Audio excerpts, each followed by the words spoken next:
नमस्कार सर्वांना, मी प्रांजली. तुमच्या घरातील लग्न झाल्यानंतर संसारामधील अगदी म्हणजे आजारपणापासून ते बाधेपर्यंत, नोकरीपासून ते व्यवसायापर्यंत, नवरा बायकोचं जमत नाही त्याच्यापासून संतान प्राप्तीपर्यंत, म्हणजे संसारात आपल्याला ज्या काही समस्या येतात, मी असं नाही म्हणत की हेच प्रॉब्लेम तोच प्रॉब्लेम, पैसा टिकत नाही ते कर्जमुक्तीपर्यंत, सगळ्या ज्या छोट्यातल्या छोट्या आणि मोठ्यातल्या मोठ्या तुमच्या सांसारिक ज्या समस्या असतील त्या सुटण्यासाठी घरच्या घरी करण्यासारखा महिला असू द्यात, पुरुष असू द्यात, वृद्ध मंडळी असू द्यात, तुम्ही सासू आहात, तुम्ही आई आहात, आपल्या मुलासाठी, आपल्या मुलीसाठी, आपल्या सुनेसाठी तुम्हाला करायचं आहे, तर त्यांच्यासाठी सुद्धा तुम्ही हा उपाय करू शकता.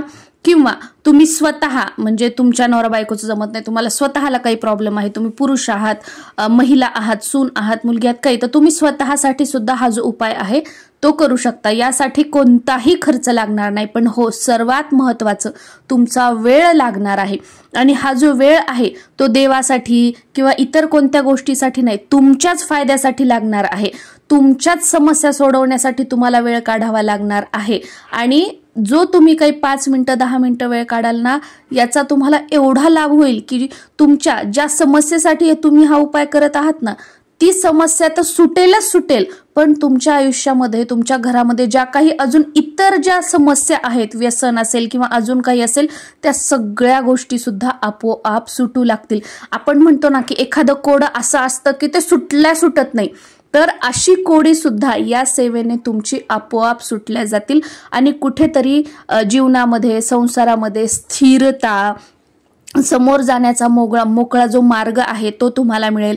चांगल्या लोकांची संगत तुम्हाला लागेल.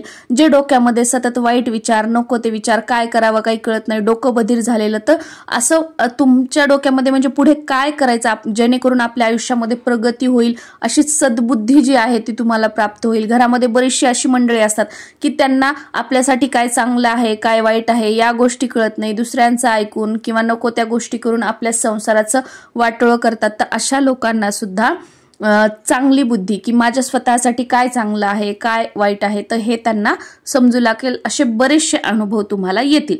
तर सगळ्यात पहिलं तुम्हाला काय करायचं आहे, जे काही तुम्ही बघा, तुम्ही ज्या कोणत्या देवाला मानत असाल, कोणत्याही देवाला मानत असाल, ठीक आहे, त्यांचं तुम्ही जे काही करता ते करा, पण ते थोडंसं साईडला ठेवा. आणि सगळ्यात पहिलं तुमची कुलदेवी कोणती आहे, तुमचं कुलदैवत कोणतं आहे हे तुम्ही जाणून घ्या. जर तुम्हाला माहित नसेल तर ते कसं ओळखावं, हे व्हिडिओ आपल्या चॅनलवर आहेत, तर तुम्ही बघू शकता आणि त्याप्रमाणे तुम्ही ओळखू शकता. आता मी असं समजते की तुम्हाला तुमची कुलदेवी आणि तुमचे कुलदैवत माहीत आहेत, तर तुमच्या कुलदेवीचा वार कोणता आहे सुरुवातीला हे तुम्ही जाणून घ्या. आता तुम्हाला तुमच्या कुलदेवीचा वार माहीत नसेल तर तो कसा माहीत करून घ्यावा, हा व्हिडिओ सुद्धा चॅनलवर आहे, तो तुम्ही बघू शकता. आता तुमच्या कुलदेवीचा, तुमच्या कुलदैवताचा जो वार असेल, तर काय करा, घरातील ज्या तुम्ही महिला आहात तर महिलांनी तुमच्या कुलदेवीचा जो वार आहे ना, तर त्या वारी उपवास करायला संकल्पयुक्त सुरुवात करा. जसं की आता आमची कुलदेवी आहे तुळजाभवानी, तर माझ्या घरामध्ये माझ्या जाऊबाई ज्या आहेत त्या आमच्या कुलस्वामिनीचा उपवास धरतात. तर समजा आता तुम्हाला धरायचे आहेत, मला धरायचे आहेत, तर काय करायचं, समजा आता येणारा जो मंगळवार आहे, कोणत्याही मंगळवारपासून तुम्ही या उपवासाला सुरुवात करू शकता. तर कोणत्याही मंगळवारी तुम्ही सकाळी देवपूजा करताना संकल्प करायचा, तुमच्या कुलदेवीला साकडं घालायचं, म्हणजे जे काही तुमच्या घरात प्रॉब्लेम्स आहेत, ज्या काही गोष्टी आहेत, असं काही नाही की एकाच गोष्टीसाठी, सगळ्या समस्या कुलदेवीला सांगायच्या, संकल्प करायचा आणि संकल्पयुक्त उपवासाला सुरुवात करायची. आता हे जे उपवास आहेत ना, तर माझ्या म्हणण्यानुसार जोपर्यंत तुम्हाला वाटत नाही की माझं सगळं सुरळीत झालेलं आहे, तोपर्यंत तुम्ही सुरू ठेवू शकता. तुम्ही आयुष्यभरासाठी सुद्धा सुरू ठेवू शकता. एखादंच कोणतं तुमचं काम आहे, जसं की तुमच्या मुलाला चांगली नोकरी लागावी किंवा काही, तर तुम्ही 21 मंगळवार, 51 मंगळवार, 108 मंगळवार असं बोलून सुद्धा संकल्पयुक्त तेवढे मंगळवार सुद्धा तुम्ही उपवास जो आहे ना तो करू शकता. आता कुलदेवीचा उपवास कसा करायचा हा व्हिडिओ सुद्धा आपल्या चॅनलवर आहे, तो तुम्ही बघू शकता. काय खावं, काय खाऊ नये, कशा पद्धतीने उपवास करायचा, तर 3 पद्धती मी तुम्हाला सांगितलेल्या आहेत. ह्या सगळ्या व्हिडिओजच्या ज्या लिंक आहेत त्या मी तुम्हाला खाली डिस्क्रिप्शन बॉक्समध्ये देत आहे किंवा तुम्ही चॅनलवर जाऊन बघू शकता. तर पहिली गोष्ट तुम्ही उपवास करा. आणि हो, संकल्प कसा करावा हा सुद्धा व्हिडिओ चॅनलवर आहे, त्याप्रमाणे संकल्प करून तुम्हाला उपवास करायला सुरुवात करायची आहे. पहिली गोष्ट ही.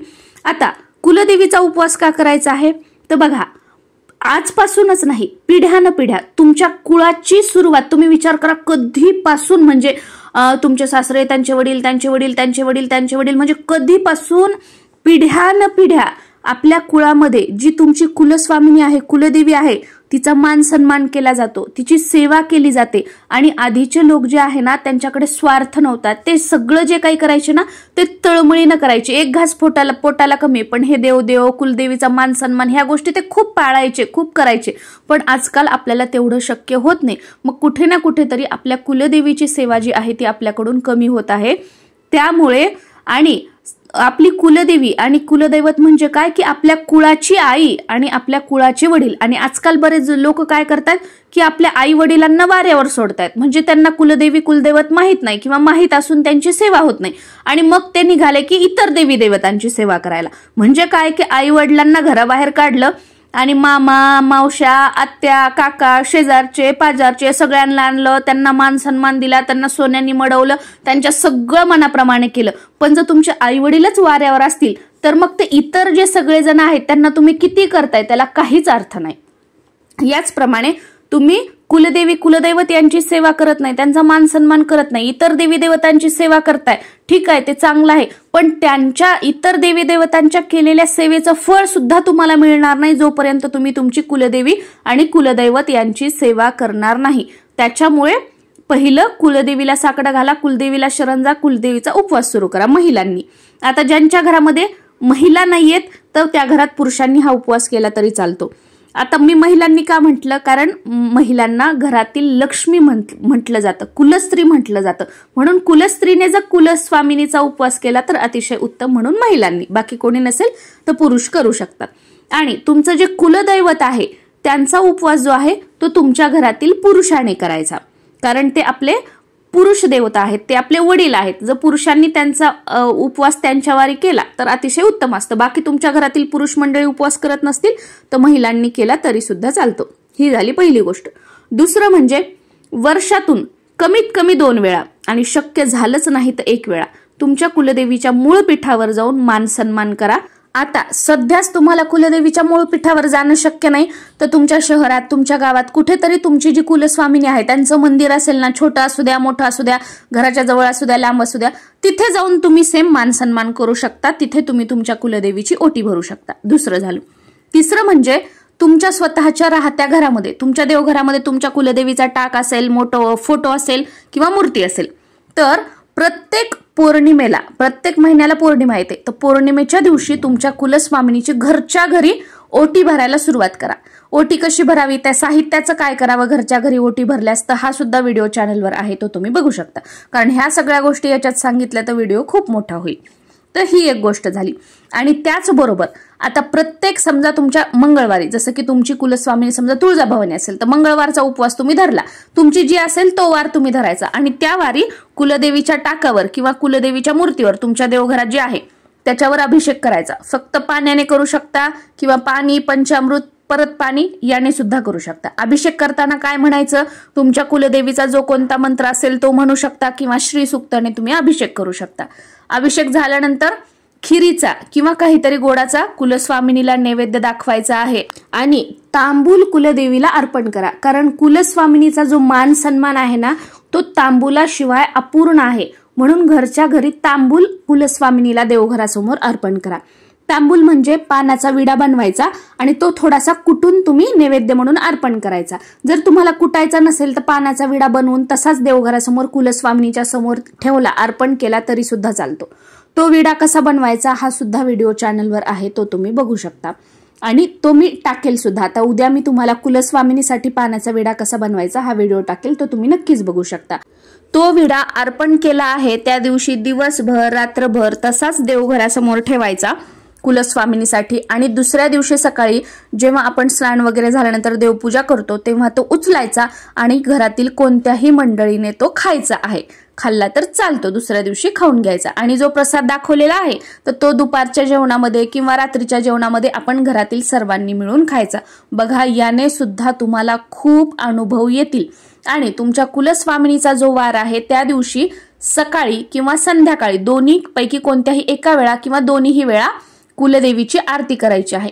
आणि सेम याच गोष्टी तुमच्या कुलदैवताचा जो वार आहे त्या दिवशी कुलदैवताला तांबूल वगैरे अर्पण नाही करायचा, त्यांचा जो काही नैवेद्य असेल तुम्ही दाखवता तुमच्या कुलदैवताला तो त्यांच्या वारी त्यांना अर्पण करायचा आणि त्यांची आरती सुद्धा त्या वारी करायची आहे। तुम्हाला हे वाटेल पण अगदी मी 99% म्हटलं आहे, पण जवळजवळ तुमचे सगळे जे प्रश्न आहेत ते या सेवेने सुटतील। आता ही झाली आपली कुलदेवी आणि कुलदैवत यांची नॉमिनल ज्या छोट्या सेवा आहेत ती करायची। यानंतर प्रत्येक पौर्णिमा तुम्ही तुमच्या कुलदेवीसाठी दुर्गा सप्तशतीचा एक पाठ करायला सुरुवात करा। आणि जर शक्य झालं तर तुमच्या कुलदेवीच्या वारी, प्रत्येक वारी, जसं की मंगळवार असेल तर प्रत्येक मंगळवारी पाठ केला तर अतिशय उत्तम, पण बऱ्याच जणांना शक्य होत नाही म्हणून पौर्णिमा केला तर अतिशय उत्तम, ठीक आहे। आणि हा सुद्धा तुम्ही संकल्पयुक्त करू शकता की मी दुर्गा सप्तशतीचे 51, 21, 108 पाठ करेल, या पद्धतीने तुम्ही करू शकता, किंवा जोपर्यंत तुम्हाला वाटतं की माझं सुरळीत झालेलं नाही तोपर्यंत तुम्ही करू शकता। आणि संकल्पामध्ये मूल होत नाही, आजारपण आहे, नोकरी लागत नाही, ज्या काही समस्या आहेत त्या कुलस्वामींसमोर मांडायच्या आणि त्या गोष्टी होऊ देत अशी प्रार्थना सुद्धा प्रत्येक वेळी प्रत्येक मंगळवारी सेवा करताना तुम्हाला प्रार्थना करायची आहे। आणि ना ह्या सगळ्या गोष्टी मी स्वतः करते, माझ्या कुटुंबामध्ये असेल किंवा माझ्या नातेवाईकांमध्ये असेल, आम्ही स्वतः जास्तीत जास्त कुलदेवी कुलदैवत यांची सेवा करतो, म्हणून मी तुमच्यासोबत हे शेअर केलं की आजकाल ना बरेच जण इकडे भरकटतात तिकडे भरकटतात, हे यंत्र आणा, घरात भिंतींवर ते लावा, हातात हे घाला, गळ्यात ते घाला, या गोष्टींमध्ये इतके भरकटतात आणि रिझल्ट शेवटी काहीच मिळत नाही। म्हणून या बेसिक ज्या गोष्टी आहेत ना त्या तुम्ही करा।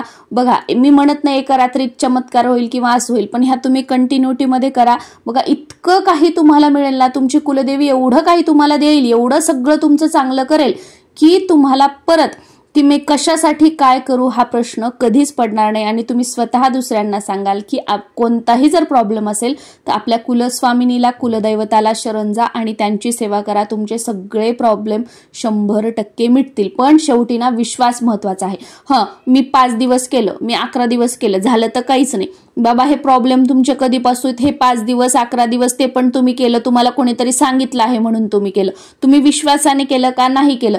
कोणतीही गोष्ट जेव्हा आपण विश्वासाने करतो तरच त्याचं फळ आपल्याला मिळत असतं, ही गोष्ट कायम लक्षात ठेवा। एखादा दगड जरी आणून तुम्ही विश्वासाने त्यावर रोज अभिषेक केला तरी सुद्धा त्या दगडात देवत्व येतं। काय येतं? कारण तुमचा विश्वास आहे की हा दगड नाहीये, हा देव आहे, म्हणून देवाला त्या दगडामध्ये यावं लागतं। पण जर एखाद्या मंदिरात तुम्हाला नेऊन बसवलं आणि तुम्ही काय म्हणले की अरे इथे तर काहीच नाही, हा काय देव आहे का, हा फक्त दगड आहे, तर तो देव असून सुद्धा फक्त तुमच्यासाठी दगड आहे। कारण का? की तुमचा विश्वास नाहीये। सगळ्या गोष्टी ज्या असतात त्या विश्वासावर असतात, त्यामुळे छोट्यात छोटा उपाय करतात, छोट्यात छोटी सेवा करतात, मोठ्यात मोठी करतात, विश्वास ठेवा, 100% तुम्हाला रिझल्ट मिळतो। आणि जिथे कुठे तुमच्या मनात 1% प्रश्न आला की हे केल्याने असं होतं का, तिथे समजून जा की ही सेवा तुम्ही किती केली तरी तुम्हाला अनुभव येणार नाही। काय येणार नाही? कारण तिथे तुमचा विश्वास नाही आहे। नमस्कार।